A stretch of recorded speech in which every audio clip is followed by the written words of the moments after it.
Okey, baik. Bismillahirrahmanirrahim. Assalamualaikum warahmatullahi wabarakatuh dan selamat pagi semua.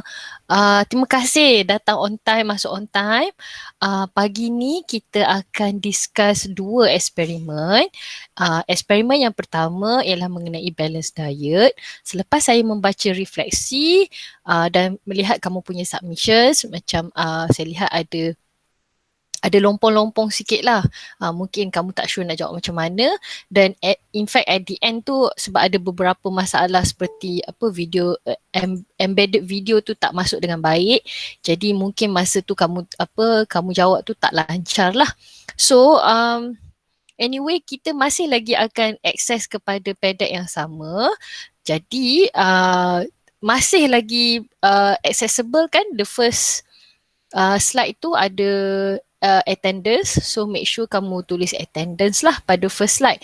Yang saya paparkan pada Google Meet sekarang ni ialah salinan pedek yang sama yang kamu dapat, cuma yang saya punya ni ada edited version di mana sampel-sampel jawapan saya dah include lah dalam pedek ni. So saya rekod juga session kita hari ini supaya untuk mereka yang tak dapat masuk atau mungkin tak sempat salin daripada apa yang kita bincangkan pagi ni, nanti dia boleh refer balik dan dia boleh salin lah. So mari kita mula dulu. So first and foremost, thank you for submitting, for trying your best, completing all the questions in the activity. I really appreciate it. Jadi saya boleh tengoklah kamu punya saya boleh assess bila kamu belajar sendiri atau self learning session macam hari yang kita alami last week, what type of self learning session is suitable for you. So I can see that if we want to conduct similar activity, tengok demonstration video, apa benda yang saya perlu tambah lah pada untuk bantu kamu lebih memahami apa yang dibentangkan dalam pedek session tu. Tetapi yang before this, yang bila self learning session yang kamu buat soalan pasal absorption tu quite good lah. Saya tengok feedback pun quite good dan kamu pun boleh follow through dan hanya perlukan penambahbaikan sikit-sikit saja. So now I can conclude what type of self-learning session yang sesuai untuk kamu lah. So thank you so much. Whatever you respond, whatever is your response is a good data for me to further improve my teaching lah. So thank you. Okay, saya sambil-sambil tu terus isi attendance ya. Masih boleh isi pada link yang sama supaya kita boleh record attendance hari ni. So refer kepada pedek dulu ya. Saya tak tukar kepada instructor page. You can go back and forth as much as you want.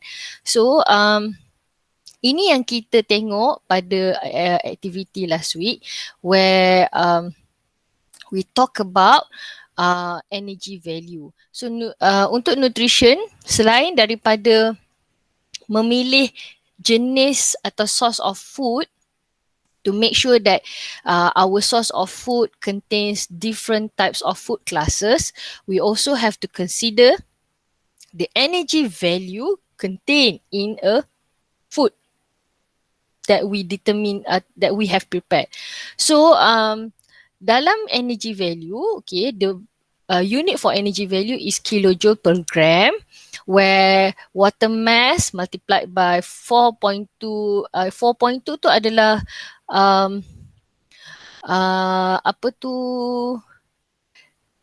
it is a constant number. It is the amount of energy that is needed to increase 1 degree Celsius of 1 gram of water. Okay. Dan 1 gram ni equals to 1 ml. So ada beberapa orang yang confuse hari tu macam mana nak masuk rumus sebab tak ada data water mass kan. So water mass tu equals to ml. Okay, gram equals to ml ya. So and then selain daripada constant number 4.22 dan water mass, we also need the data, the number of increase in water temperature divided by mass of food samples times 1000. Okay, sekarang ni kita nak tengok, kita tengok balik video yang kamu tengok pada last week. So the materials and apparatus are all the same as page berapa tadi? Page 156. Okay, page 156. But they change the food samples. They use pasta, peanuts and fried cracker to represent different types of food classes. Fried cracker represents lipid, peanuts represents protein, while dried pasta represents carbohydrate. The rest of the materials and apparatus are all the same. So kita tengok video ni balik, lepas tu saya akan tunjukkan dekat mana yang kamu perlu improve kamu punya submission ya. Kita tengok dulu video dia. Oh, sekejap.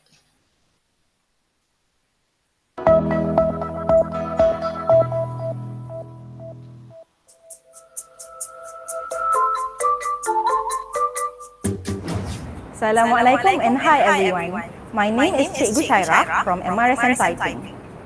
This is a video of an experiment to calculate the energy value in 3 different food samples. The food samples we will be using today are from the 3 different classes of food, which are number 1, pasta, which is rich in carbohydrates. Second, peanuts, which is rich in protein. And third, the fried crackers, which is rich in lipid. The procedures of this experiment can be referred to our Form 4 textbook at page 156 and 157.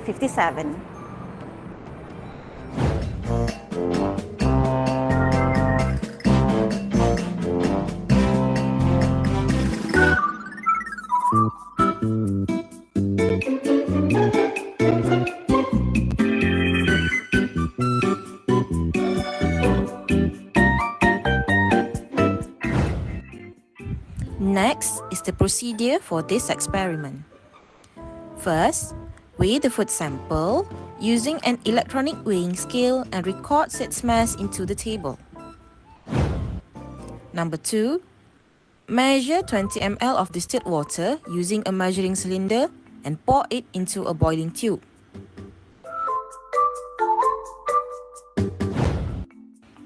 Number 3, clamp the boiling tube to the retort stand and put in the thermometer. 4. Fix the position of the thermometer using cotton wool. Number 5. Record the initial temperature of the distilled water. Number 6. Stick the food sample on the needle and hold the needle upright using plasticine. Number 7. Place the barrier around the apparatus setup. Please remember to switch off the fan as well.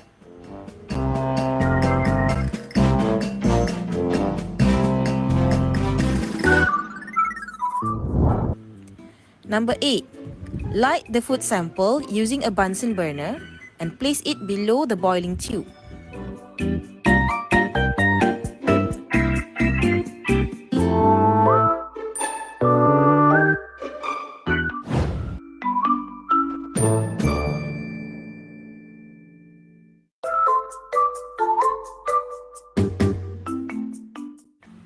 Number 9. Stir the water in the boiling tube slowly and record its highest temperature after the food sample has completely burned. Repeat steps 1 to 9 using the other food samples.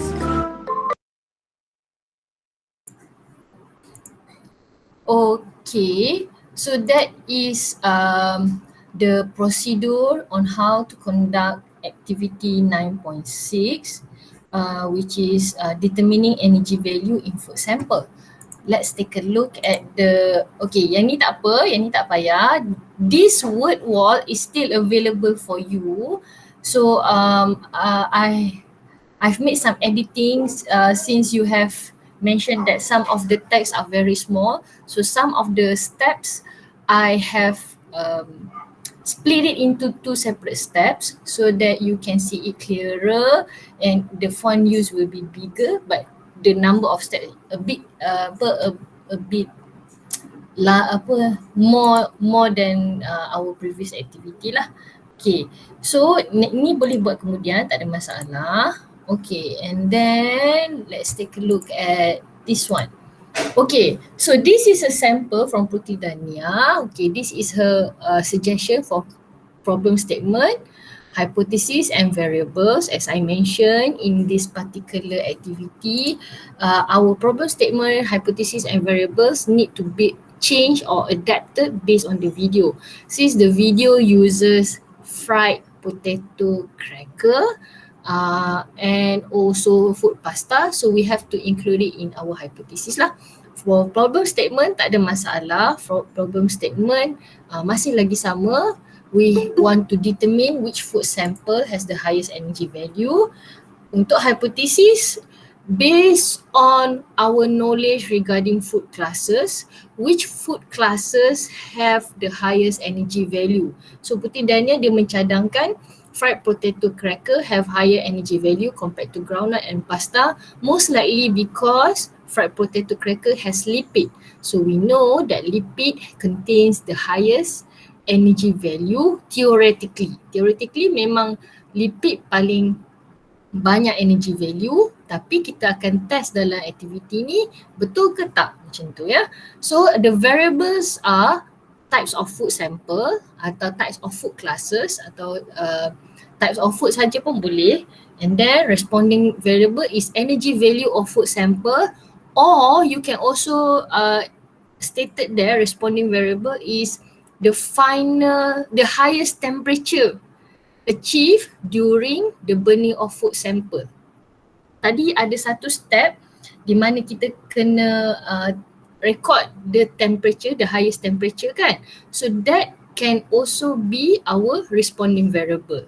Okay, kenapa? Sebab semasa eksperimen yang kita observe pada masa tu ialah maximum temperature. After we get the data of maximum temperature, then we will do the calculation to determine the energy value of food samples. So, so both are considered as responding variable lah.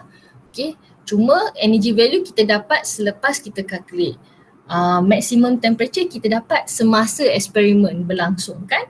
So after calculate, then we get the energy value, and then finally the fixed variables is water mass. Okay, ini cadangan daripada Putri Dania lah, which is correct. Okay, sekarang mari kita tengok dekat bahagian yang ini. Okay, untuk bahagian yang ini, okay ya, dekat sini yang saya perasan yang mungkin ada some of you are confused. So untuk water mass ni, ya sekejap saya untuk water mass ni kita boleh ambil water mass dia ialah 20. Kenapa? Sebab 20 ml tu macam saya sebut tadi, 20 ml is equals to 20 grams. So kita boleh substitute water mass tu kepada 20 and then multiplied by 4.2 and then increase in water temperature sudah ada data di dalam table. Mass of food sample pun sudah ada dalam data table dan multiplied by 1000. So yang kita dapat tu adalah nilai energy value for each gram of the food. Nak kena tulis unit ke kat sini? Tak perlu. Okay, no need to write unit. Sebab apa? Sebab at the top of the column here we already written there the unit. So kalau dekat top of the column sudah ada unit, dekat sebelah nombor dekat bawah tak payah tulis unit lah. So this is the answer. Okay, cuma tak berapa cantik kat sini in terms of decimal points. Bila kita tulis data, untuk bio most of the time kita ambil up to 3 decimal points sebab nanti kita nak plot graph biasanya yang doable graph is up to 3 decimal points. So kalau 3 decimal points maknanya kita tulis 0.874 lah kat sini. Okay, this one orange, and then this one, okay, disebabkan yang ni 1.68, so bila kita tulis data, okay, bila kita tulis data 1.680, kita consistent dalam penulisan kita, make sure that penulisan kita maintain 3 decimal points itulah. So ni 2.147 sampai 3 decimal points. If you want to do 3 decimal points, make sure that all of your data is consistent with the first data, which is 3 decimal point lah. Consistent semua 3 decimal points. Kalau buat 4 decimal points, tulis sampai 4 decimal points. So macam mana boleh ini saya ambil data dari Putih Dania juga.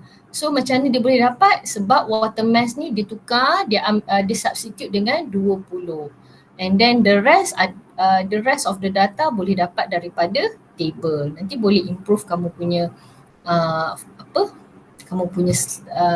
PDEC nanti ya.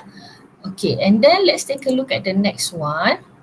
So based on based on our calculation, we know that potato cracker has the highest energy value since it contains lipid. Okay, so jawapan dia potato cracker lah lepas kira. Okay, now many of you provide reflection. In the reflection session, dia tak faham macam mana nak tulis precautionary steps. So precautionary steps are the steps that can further improve the accuracy of our reading. So these are some examples given by your friend. Misalnya Marsha mencadangkan kita kena close the surrounding area of during combustion of food because we want to reduce heat loss to the surrounding. So sebab itulah dia pakai bila dia dah bakar, dia ada letak cover di keliling apparatus setup tu. Okay, number 2, kita kena tunggu sampai pembakaran tu habis. Make sure that the combustion of food is complete to ensure that all energy in the food are released. Okay, and then saya faham apa yang Syahira sebut ni untuk step number 1, make sure the flame does not extinguish too quickly. Sebab masa kita conduct eksperimen ni nanti, buka sekolah nanti kita buat, kita dapati memang kalau kita antara isu dia ialah api tu terpadam semasa dia panaskan distilled water. So when the flame goes out, we have to use the bangsa benda to reignite the flame on the food samples, dan that might influence our final reading nanti. So jadi kurang accurate lah. And then there is a step mentioned during the demonstration where we have to stir the water so that the heat energy can be distributed evenly. And then satu lagi yang saya ambil daripada Alina ni, make sure the food samples is placed as close as possible to the bottom of boiling tube to make sure that the heat transferred from the flame to the distilled water is as maximum as possible. Okay, so ada berapa step kat sini? Ada 1,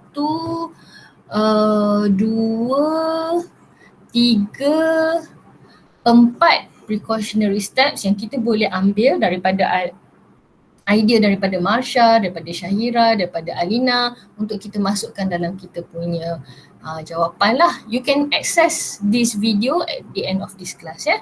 Okay, the next part.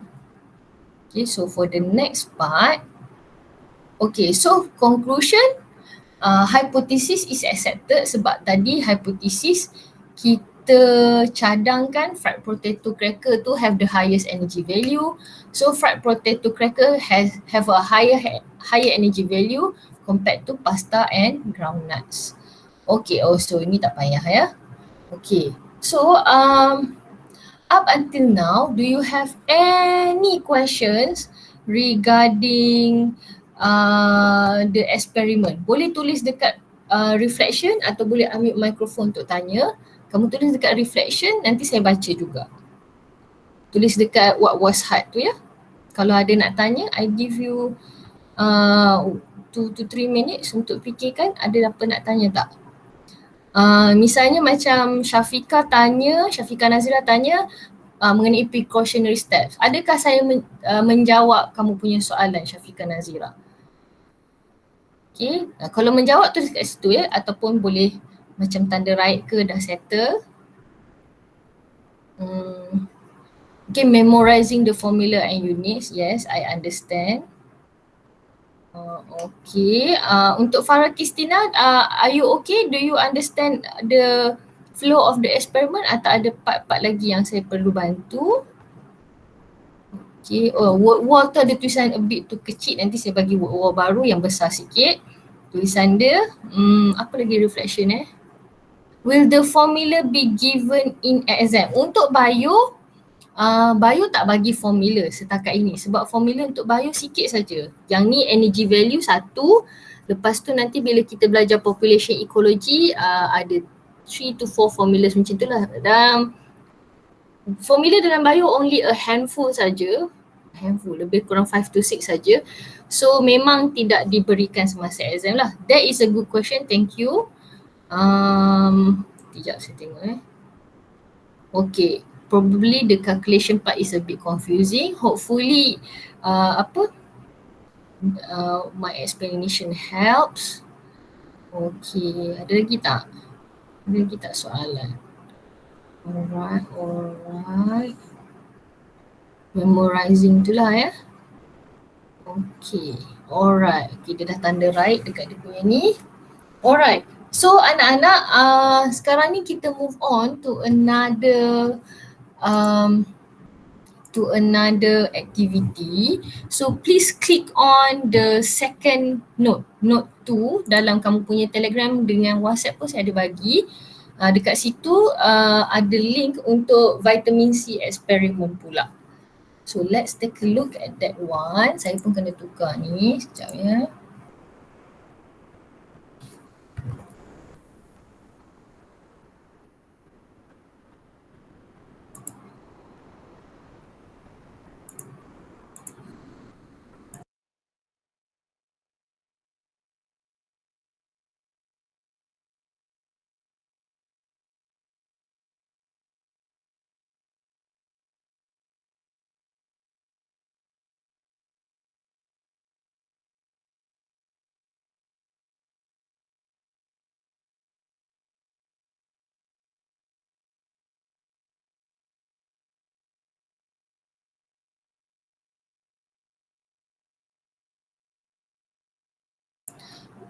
So pada slide pertama ni juga ada attendance link.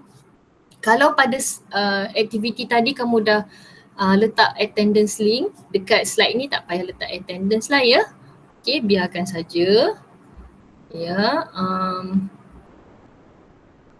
tengok kat sini. Okay, baru ada 26 orang. So kejap saya cuba share the same link at the in-call messages. You can click on the link provided in the in-call messages untuk access this particular slide So selain daripada determining energy value, kita juga kena tahu macam mana nak determine the contents of vitamin C in fruit juice and vegetable juice. Okay mari kita tengok kat sini.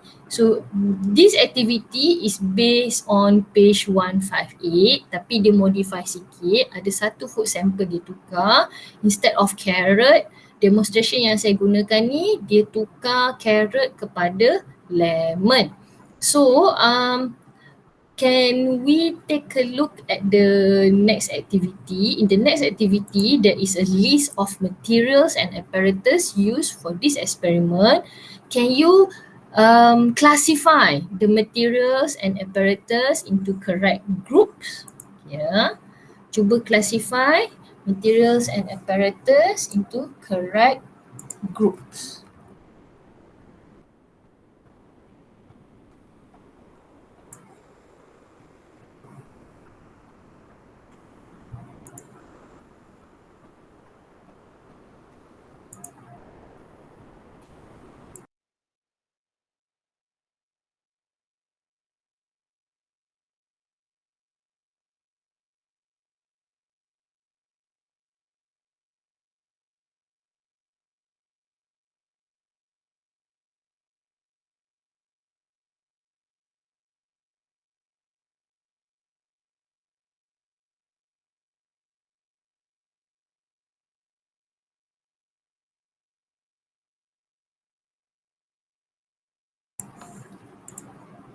So untuk mereka yang baru masuk,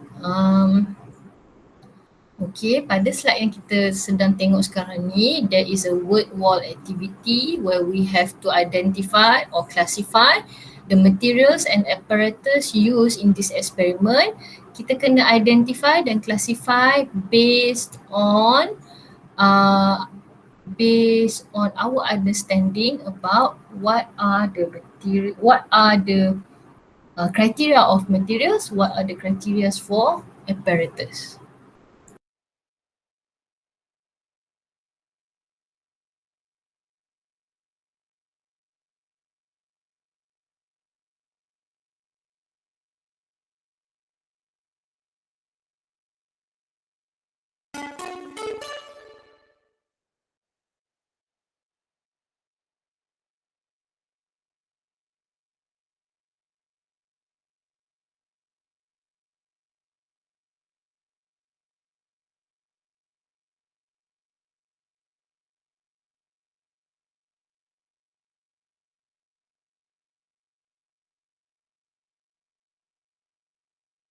I give you another 1 minute ya. Nanti kita move on to the next activity.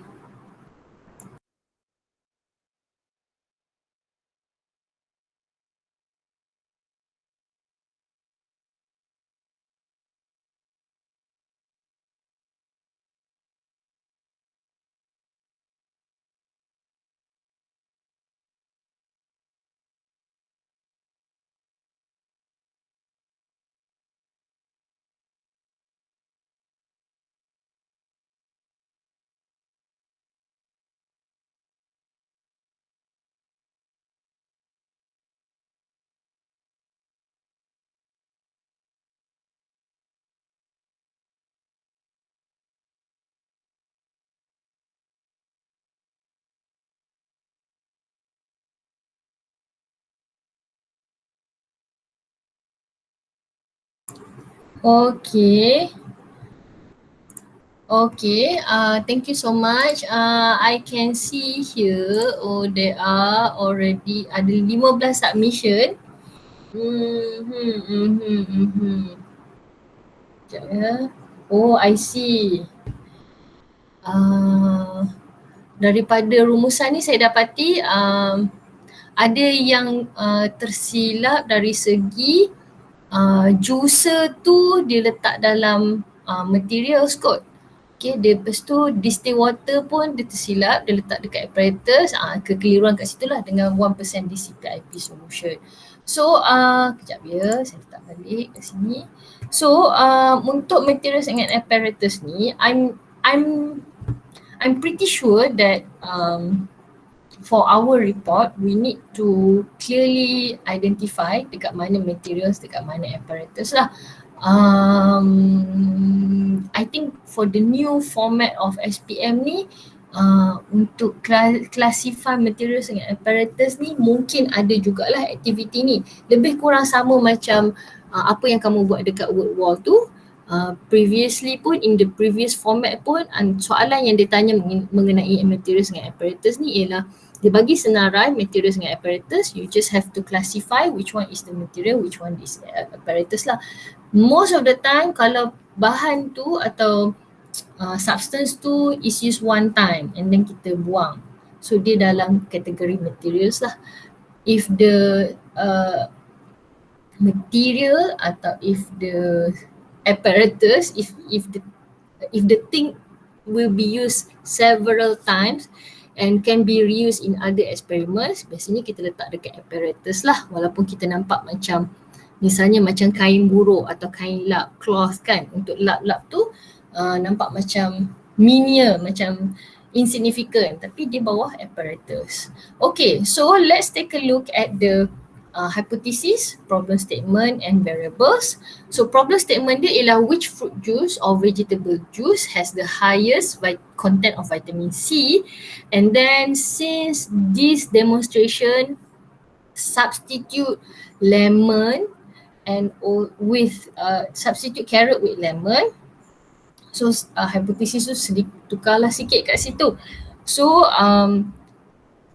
for this hypothesis, Okay, for this hypothesis, untuk hypothesis there is no wrong hypothesis as long as you have you did not mistook responding variable dengan manipulated variable lah. For example, katakanlah we conduct an experiment about photosynthesis. So the higher the light intensity, the higher the rate of photosynthesis. When there is more light, more photosynthesis can occur. So katalah you say when there is more light, the higher the light intensity, the lower the rate of photosynthesis. Itu adalah hypothesis, it is accepted. Tak ada masalah kalau relationship tu terbalik. Dia jadi salah bila kamu kata the higher the rate of photosynthesis, the higher the light intensity. Seolah-olah kamu kata bila rate of photosynthesis tu berubah, light intensity yang berubah. Itu salah. So for this particular experiment, katalah kamu tak setuju dengan hipotesis yang saya bagi. Kamu nak tukar. I know that lemon is the sourest. Yang paling masam sekali adalah lemon. So I hypothesize that lemon yang ada vitamin C paling banyak. By all means, silakan. Lemon has the highest content of vitamin C compared to orange and lime juice. Tak apa.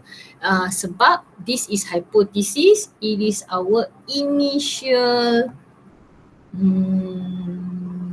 kita punya initial apa ya? Bukan initial conclusion. Initial prediction. An educated prediction of the outcome of the experiment. Okay, and then untuk variables pula, okay, there are 3 types of variables: manipulated, types of fruit, response, volume of fruit juice or vegetable juice needed to decolorize DCPIP solution. Fixed ialah concentration of DCPIP solution, concentration of ascorbic solution.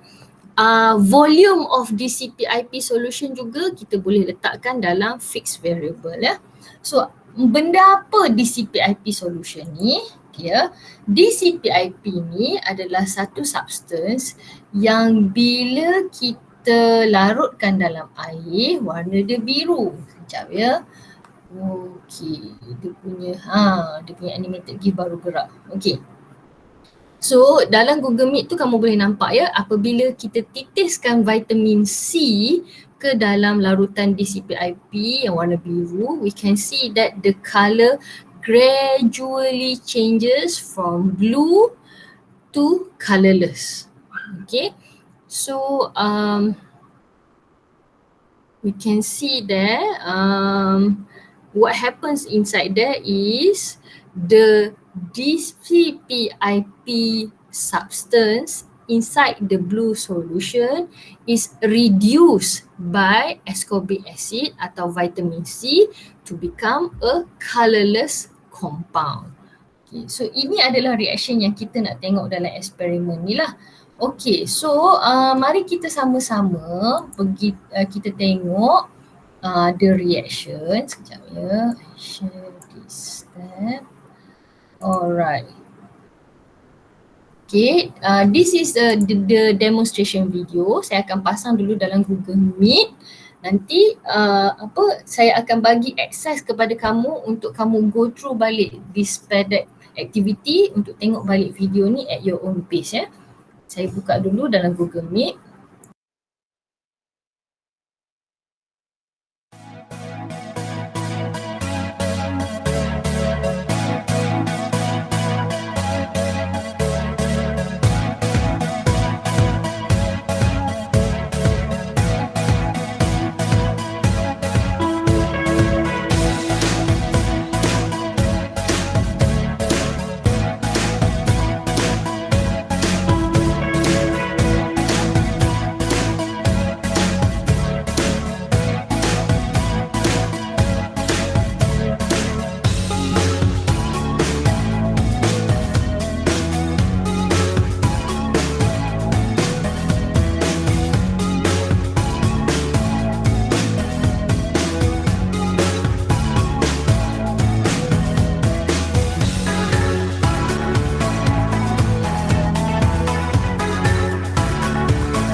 Okay, so this is the activity using DCPIP solution to determine um, the content of vitamin C. Nanti kita akan masukkan dalam rumus. Lepas tu baru kita akan calculate lah what is the actual vitamin C concentration in the juice tested. So untuk sepanjang eksperimen ini berlangsung, there are several precautionary steps that we can identify. Number one, in any experiment, whenever you see repeat 3 times to get average, step untuk mendapatkan average volume tu adalah precautionary step. Okay, that is number one. Number two, you can see in the experiment the use of syringe with needles, where when the fruit juice is dropped by drop by drop, placed drop by drop into the DCPIP solution, we can see that after the student place a drop of fruit juice, she immediately stir slowly the mixture between fruit juice and DCPIP solution. Bila dia stir, tengok tak ada perubahan warna, baru dia drop lagi. Kemudian dia stir, tengok ada perubahan warna, tak ada lagi, dia drop. She continue that step until there is a change in colour lah. So that is also a precautionary step. Dropping the fruit solution as close to the DCPIP solution as close as possible to prevent the vitamin C from being oxidized when the fruit juice move from the syringe to the DCPIP solution. Kita tak nak vitamin C dalam fruit juice on the way turun daripada syringe pergi ke DCPIP solution tu oxidize. Jadi kita turunkan drop by drop fruit juice tu sedekat mungkin dengan DCPIP solution to prevent the fruit juice from becoming oxidized. Nanti bila oxidized, kita punya data kurang tepat lah. Okay. So let's take a look at the data. Here is a sample data for you. Saya dah provide sampel data dekat situ. Okay, untuk sekarang ni kita nak calculate saja berapa dia punya bacaan. So from this table, okay, saya terus bagi average dia berapa.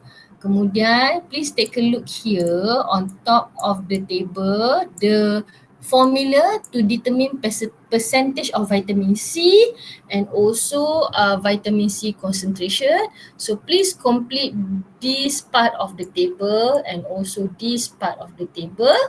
Okay, cuba buat dulu untuk orange juice. Saya nak tengok okay ke tak kamu punya calculation. Okay, cuba buat untuk orange juice dulu.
Okey, saya akan tukarkan slide ni kepada student base. So to those of you who have already finished this slide, slide 6, you can move on to slide 7 ya. Saya tukar kepada student base. Ya. Dia terkeliru pula. Okay. So this is a student-based mode. Those of you who have already finished calculating, you can move on to the next slide, slide 7. There is one question for you there. Oh sorry, ada question dekat bawah satu lagi. Which juice has the highest content of vitamin C? So just jawab kat situ, juice mana. Lepas tu move on to the next slide, slide 7 ya. At the bottom dia ada satu question kat situ ya.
Yes, tadi saya perasan ada seorang tulis soalan.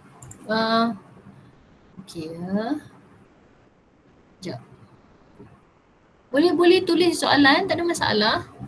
Okey, so untuk vitamin C concentration, untuk percentage ni tak ada masalah saya tengok. Untuk vitamin C concentration tu, please take note that the vitamin C concentration tu, kejap ya. Dekat situ dia buat 1% kan. Kita kena tukar ke 0.1 lah since the concentration is 0.1 kan. Could you show an example of how to calculate? Saya dah nampak dah soalan dia. Could you show an example of how to calculate? Sekejap ya, saya type dulu, nanti saya share. Untuk mereka yang dia dah tulis apa jawapan dia lemon, boleh move on to slide 7. Kenapa kita pilih ascorbic acid? Lepas tu is the hypothesis accepted. Sekejap ya, saya nak sediakan satu slide untuk cara kira ya.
Okay, so most of you, sorry saya ada masalah sikit nak tunjuk saya ada masalah sikit nak tunjuk dia punya calculation. Sekejap lagi saya akan screenshot satu sampel, nanti kamu boleh rujuk ya.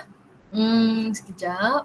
Mari kita tengok the next part first. Nanti saya akan tunjuk calculation lepasnya. Tapi memang we can see that lemon has the highest content of vitamin C. Itu untuk menjawab persoalan yang dekat bawah table tu. Okay. So kenapa kita guna 0.1? Sekejap ya, saya stop student please dulu. Why do we use 0.1% ascorbic acid as the standard? Okay, this is because, okay, so there are some sample ideas here from your friends. Sebab compared to the acidic or pH in our stomach, oh that is a good idea. It is not too acidic to get the most accurate content of vitamin C in each fruit juice. Atau availability in different food sources. Okay, very good. So kenapa kita guna ascorbic acid? It is because, okay ya, saya tulis kat sini lah. Sekejap ya. Kenapa tadi saya cuba buat dekat saya punya slide untuk tunjuk calculation, dia tak lekat dia. Saya pun pelik. Untuk saya punya browser ni bila buat draw function dia pelik sikit. Okay. So if you do sekejap ya.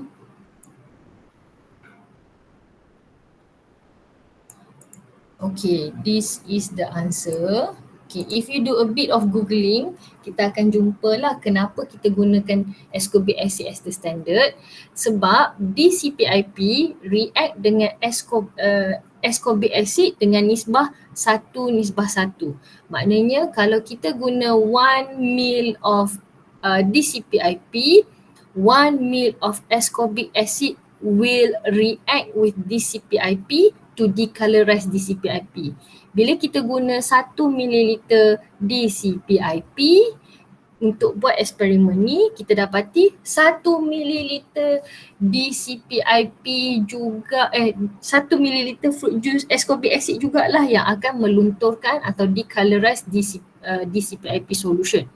Okay, so kalau kita punya ascorbic acid tu ialah 1%, maka DCPIP yang dilunturkan adalah,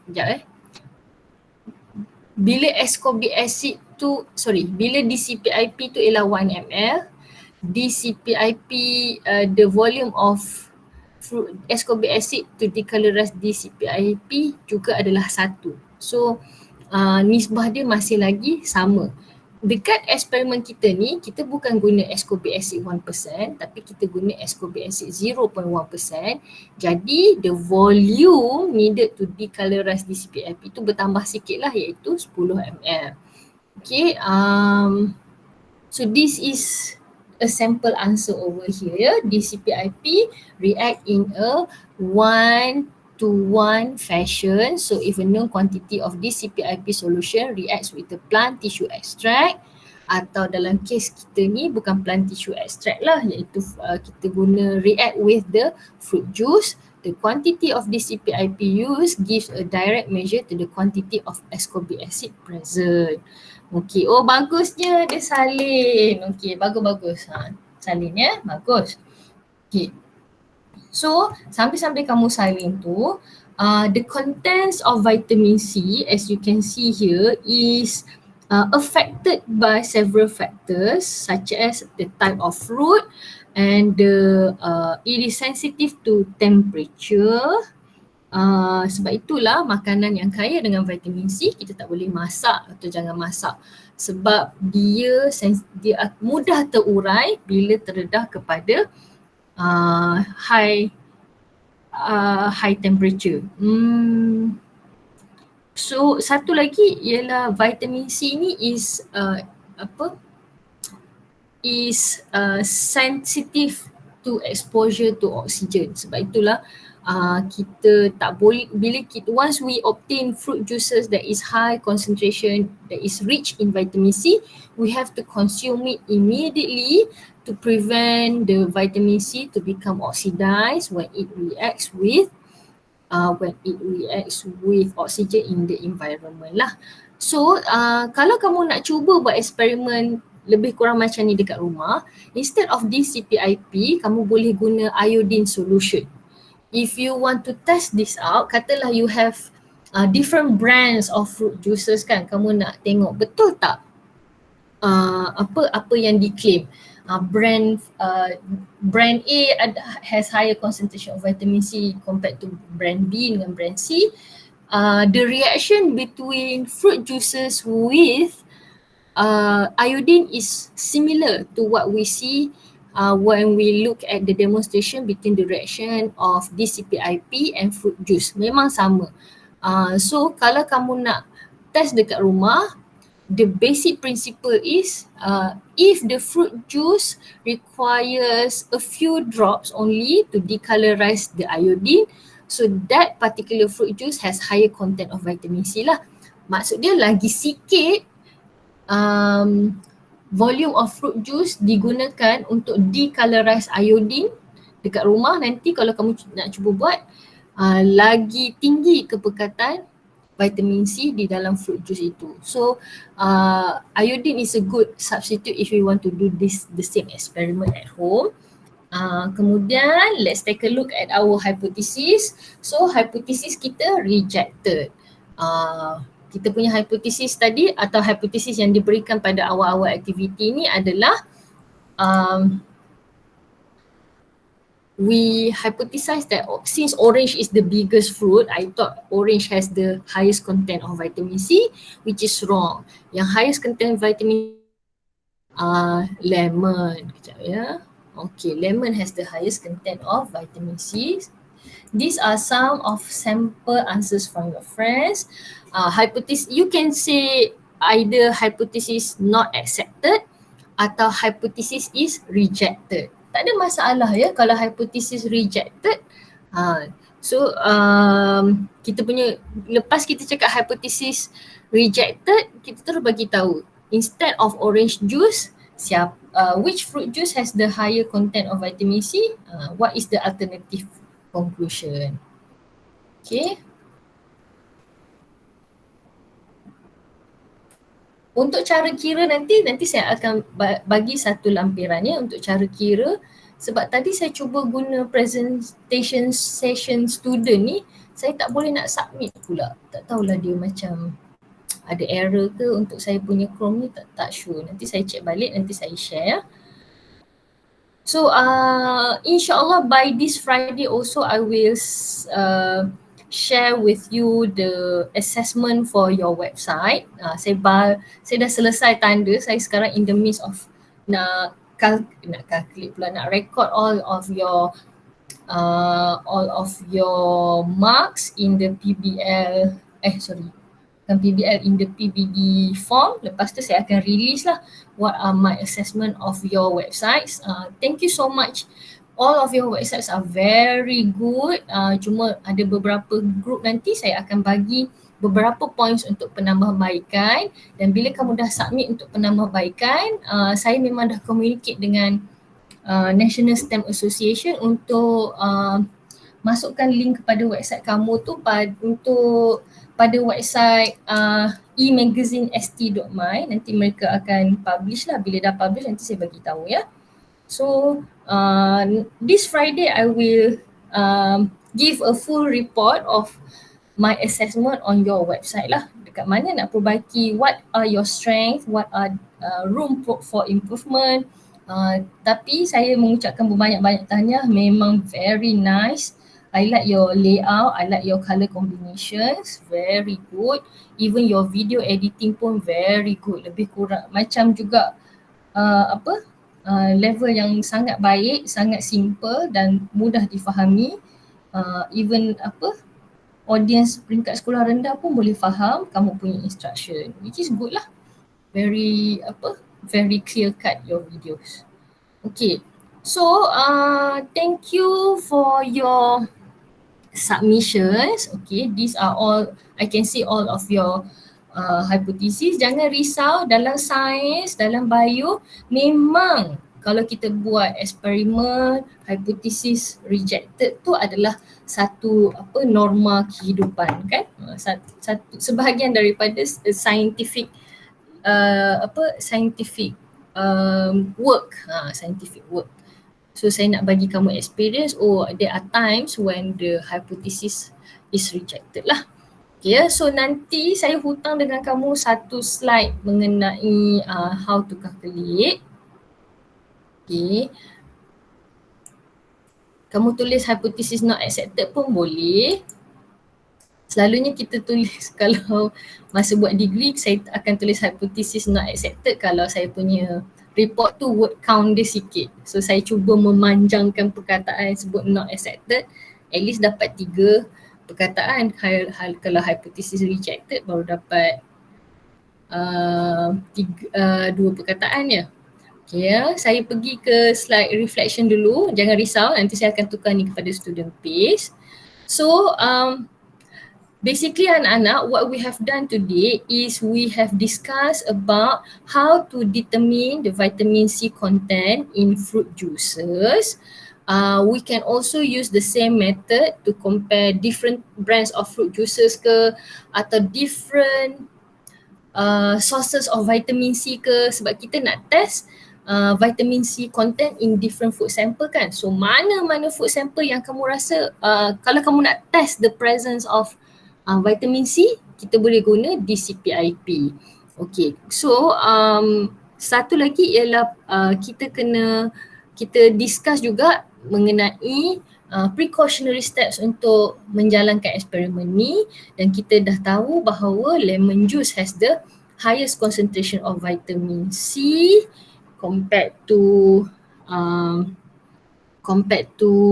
orange juice and also lime juice. So sekejap ya. Apa lagi ya? Saya akan tunjukkan satu example untuk calculation nanti ya. So okay, saya nak tengok dekat reflection. Okay, masih lagi confused dekat calculation I see. Dan untuk menjawab soalan yang awal-awal tadi, formula-formula dalam bio ni, formula-formula kira setakat ini tidak diberikan dalam sukatan lah. You have to memorize the formula. Dan basically kita ada energy value, vitamin C, dan nanti ada 4 formula untuk population ecology. Macam mana kita nak determine the number of animals in the jungle, macam mana kita nak determine the number of certain species of plants in the jungle. So there is a formula for that also lah. Alright, so untuk hari ini just 2 perkara je. Nombor 1, you can go back to your activities last Friday, update your answer based on today's lesson. Number 1. Number 2, for those of you who haven't completed this padded activity, you can still access it as I am turning on the student pace mode, so you can still access. Okay, so ada 2 padded activity yang kamu boleh rujuk lah. So thank you so much for all of your attention. Thank you so much for all of your submissions and your responses. Make sure that you submit your attendance provided in slide 1 ya. Jangan lupa. Thank you so much for all 30 students who are with me today. Sekian, wabillahi taufiq wa hidayah. Assalamualaikum. See you. Okay, thank you cikgu. Thank you teacher. Thank you teacher. Sama-sama.